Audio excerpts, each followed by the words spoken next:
पहले जो scene goods और डिमेरिट गुड्स पे जो जीएसटी लगता था 28%, उसको 40% किया गया है। यानी कि जो लग्जरियस आइटम है उनको बढ़ाया गया है, लेकिन जो जो ज़रूरत की चीज़ें हैं उन पे कम किया गया है, जिससे जनता को डायरेक्ट बेनिफिट होने वाला है। पहले जितना मार्जिन होता था ना, अब भी उतना ही मार्जिन है। तो जो सर बोले कि पहले वैट और अदर टैक्स लगते थे, मतलब वो सब नहीं है, मतलब वो ज़्यादा टैक्स लगते थे, टैक्स उतना ही लग रहा अच्छा, है। मुझे एक बात बताइए कि आपने कब सामान किना था आर्मी कैंटीन से? सर मैं तो हमेशा से हमेशा नहीं, पिछली बार कब सामान खरीदा था? पिछली बार मैंने अभी जल्दी खरीदा था, 1 महीना पहले। 1 महीना पहले। और कब लगा है जीएसटी का रिफॉर्म नया आया है? रिफॉर्म इंदिरा गांधी के समय तो 97% टैक्स हम देते थे। जो आटा आपको पहले 10 केजी का 400 रुपए में मिल रहा था, अब मतलब हमारे देश में टैक्स फ्री ही हो गया करीब करीब।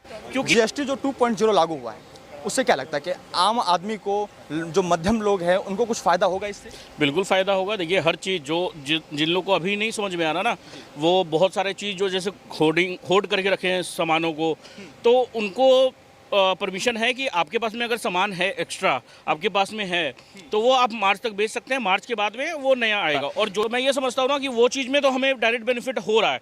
आप देखिए जीएसटी जैसे गाड़ियों पे, आप देखिए हुंडई के, टाटा के, ये सब कार एक दिन में 30 यूनिट और 30,000 यूनिट करीब करीब बिक गई है। जो टाटा नेक्सॉन का जो कार है वो करीब करीब 1.5 लाख रुपए एक गाड़ी पे बचत हो रहा है। 1,10,000 रुपया कुछ या 20,000 रुपया टाटा सफारी पे हो रहा है। तो देखिए जीएसटी से तो बेनिफिट हुआ ही है, मगर ये जीएसटी का देखिए विरोध किसने किया? कांग्रेस ने। ये जीएसटी का विरोध किसने किया? कांग्रेस ने। बोला कि भाई जो हमारा जो हमारी देन है आज जीएसटी का। अगर वैसा है तो सर्व दल में आप एक काम करिए, जो बैठक होती है ना उसमें आप बोल दीजिए कि पेट्रोल को भी हम जीएसटी के अंडर में ले आएंगे। मैं जब पिछली बार ये क्या बोलते हैं राजस्थान जा रहा था, तो उस समय क्या था कि ये कांग्रेस की सरकार थी, ठीक है। मैं जब दिल्ली से पेट्रोल भरवा के निकला तो करीब करीब उस समय 96-97 था। जब मैं वहाँ राजस्थान में भरवा रहा हूँ तो 106 या 107 रुपये था। मैंने फिर सर्च किया, मैंने ये देखा कि बीजेपी रूल स्टेट में पेट्रोल और डीजल के रेट कम हैं, और बाहर में मैंने जो अन्य स्टेट हैं जो बीजेपी के स्टेट नहीं है, जैसे टीएमसी हो गई और कोई भी और पार्टी, 100 रुपये प्लस है। तो ये चीज़ मैंने देखा कि ये इन्फॉर्म है ही नहीं। अगर सरकार अगर उसमें बेनिफिट देती भी है, सरकार बेनिफिट दे रही है, मगर इन लोग क्या करते हैं और टैक्स बढ़ा करके कुछ सर्विस टैक्स लगा दिया है, कुछ भी वैट लगा दिया, और उसके बाद में वो जो दरें रहती हैं वही दरें रह जाती हैं उस स्टेट में। वहाँ की जो सरकार है, मुख्यमंत्री जी कह रही हैं कि ये जो फार्मूला है जीएसटी का जो उन्होंने कम किया है, वो हमारा फार्मूला था, और अमित शाह जी की वजह से हमको आज पश्चिम बंगाल में 20,000 करोड़ का नुकसान हुआ है। वही तो जो आपने बोला ना कि 20,000 करोड़ का नुकसान हुआ है, यही चीज ममता बनर्जी और अन्य पार्टी के लोग जो बोल रहे थे कि ये हम करने नहीं देंगे, या तो हमें सेंट्रल से इतना आउटपुट हमें दे दीजिए, 20,000 करोड़ रुपए का जो हमारा नुकसान होगा वो हमें दे दीजिए। विपक्ष भी सवाल लगातार कर रहा है, वो कह रहा है कि 8 साल तक जनता को चूसा, अब बिहार चुनाव सामने आया तो लिविंग चूस पकड़ा दिया। सर ये दरें आई कहाँ से थी? ये दरें जो जीएसटी में जो डाली गई हैं ये कहाँ से? पिछली सरकार की ही थी जो एज इट इज डाली गई। उस समय क्यों नहीं सरकारों ने बोला कि भाई इसमें कम करिए, इसमें कटौती करिए, डायरेक्ट बेनिफिट पहुंचाइए जनता को? तो हमारे देश में टैक्स 1% लोग देते थे, 1% लोग देते थे हमारे देश में टैक्स।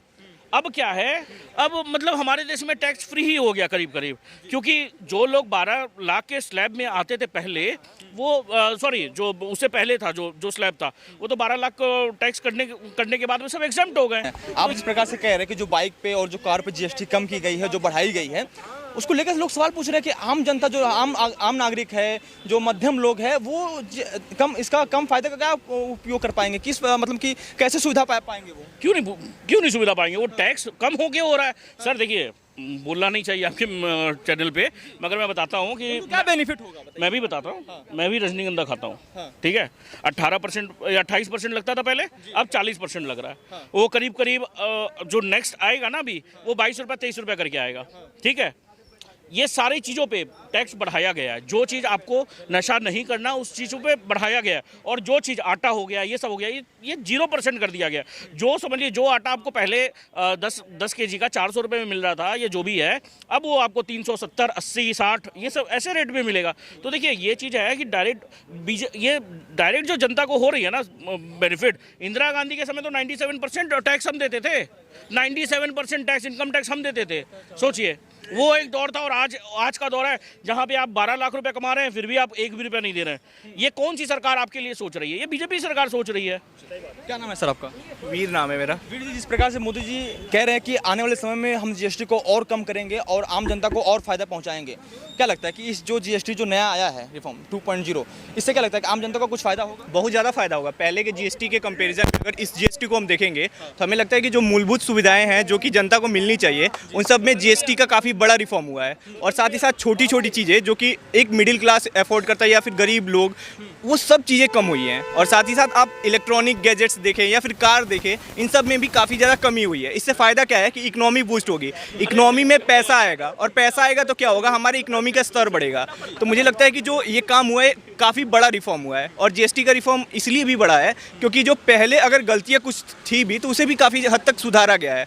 तो मुझे लगता है कि ये काफ़ी बड़ी चीज़ हुई है। और अगर इसमें कुछ सकारात्मक बदलाव हुए हैं, वो हो गया कि जैसे हम कॉपी किताब पे जो जीएसटी भरते थे उसमें भी कमी आई है, पेन का जीएसटी, पेपर का जीएसटी, सब चीज़ों में जीएसटी कम हुआ है। शिक्षा पे भी कम हुआ है। शिक्षा पे भी कम हुआ है। जो विपक्ष लगातार ढिंढोरा पीटता था कि देखिए शिक्षा पर भी इन्होंने जीएसटी लगा रखा है, तो क्या लगता है उनके इस एजेंडे पर पानी फिर गया? मुझे लगता है कि पहले जो सीन गुड्स और डिमेरिट गुड्स पे जो जीएसटी लगता था 28%, उसको 40% किया गया है। यानी कि जो लग्जरियस आइटम है उनको बढ़ाया गया है, लेकिन जो ज़रूरत की चीज़ें हैं उन पे कम किया गया है, जिससे जनता को डायरेक्ट बेनिफिट होने वाला है। और डायरेक्ट बेनिफिट किससे होगा? दूध से बेनिफिट होगा, दही से बेनिफिट होगा, पनीर, बाकी जो भी कंज्यूम किया जाता है उनको घटाया गया। और इसका आप डायरेक्ट कनेक्शन दे सकते हैं। जो हमारे यहाँ 12 लाख का टैक्स स्लैब बढ़ाया गया था, जिससे कि लोग अपनी इकोनॉमी को चारों ओर रोटेट करेंगे, जिससे हमारा इकोनॉमिक बूस्ट होगा। और वही जब जीएसटी को कम करेंगे तो हम चीज़ों को परचेज करेंगे। आपको बता दें कि पिछले साल में जब हमने ईवी के मार्केट में कदम रखा था और ईवी में जब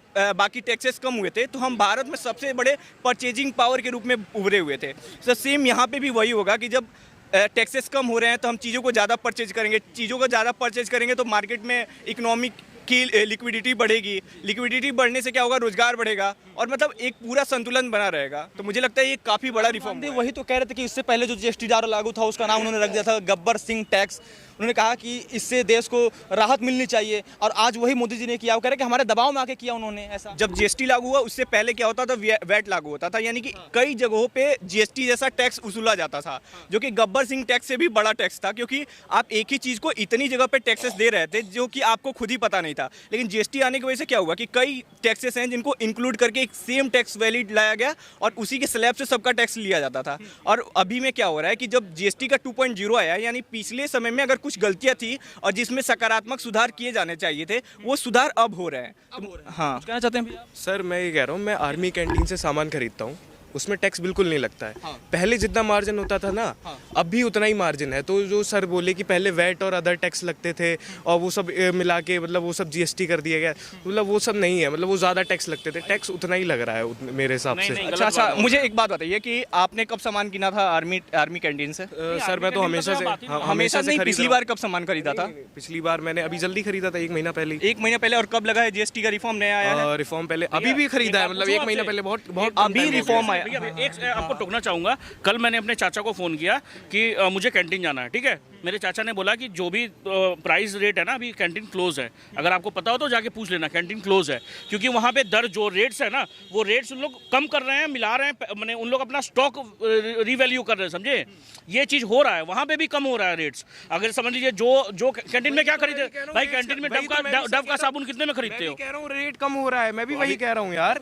और पहले जो वेट लगता था और जो आज जीएसटी लगा हुआ है, वो दोनों में कोई अंतर नहीं है, दोनों बराबर है। वो ये चीज कह रहे हैं। अब लाइन पे आए बराबर है। सुनिए, जो पहले शैम्पू डव का जो साबुन है ना 3 डब्बे का, वो 81 रुपीज़ में आता था, समझे। एक खरीदते तो 28 रुपीज़ का कुछ था, और ऐसी 84 या कुछ का आता था वो, और अब कम हो जाएगा, समझे। ये कैंटीन का रेट मैं बता रहा हूँ।